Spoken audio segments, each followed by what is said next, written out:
Bună ziua, doamnelor și domnilor! Bine v-am găsit! Smiley face din nou istorie, de data asta din postura de CEO. Conform unei faimoase rețele de socializare, peste 300.000 de oameni sunt angajați la compania acestuia HaHaHa Production. Pentru mai multe detalii predau legătura colegilor mei reporteri din teren.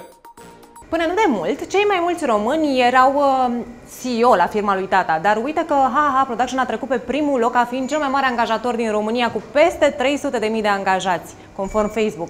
Domnul Smiley, cum vă descurcați să manageriați toată echipa? Da, e greu, dar e și frumos și de când ne-am extins am stabilit o serie de proceduri și un plan de lucru și nu, am zis că filmăm sub apă. Am zis. Și nu cântăm la onomastici de câini. Ce? Concediu prenatal? Ok. Cum se pare cu ăsta? E mișto, dar dă-i mai mult bas. Dă-i mai mult bas. Băi, cu restul, la 4, ne vedem la etajul 4, camera 853, ședință, da? Hai că e nebunie aici. Hai să vedeți și birourile.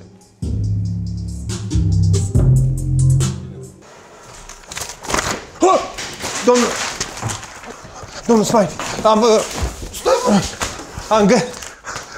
am găsit cele două orașe alăturate ca să încapă toată lumea din team building. E ok, mă, nu se mai face. Da? Nu? Așa. Așa, am găsit stadionul, l-am închiriat ca să putem să facem mase în echipă de care ziceai. Dar eu aveam nevoie de un loc unde să mă tun. Da. Și am comandat meniu pentru petrecerea burlacilor. Bă, Gina a născut în martie. Alex este expertul nostru în HR, lucrează pentru HaHaHa de 3 ani. Dar de când ne-am extins e un pic copleșit. Haideți să vedem celelalte birouri.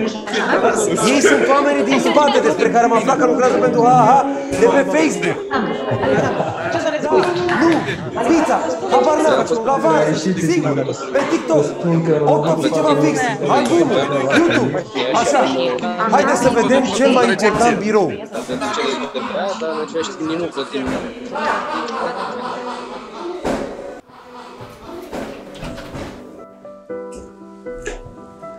În calitate de CEO am o responsabilitate față de angajați, dar și una față de societate. În camera asta se fac investițiile în viitorul nostru al tuturor. Copiii reprezintă viitorul și de aceea trebuie să investim în ei acum ca să ne fie bine tuturor mai încolo. Anul școlar care a trecut a fost unul complicat.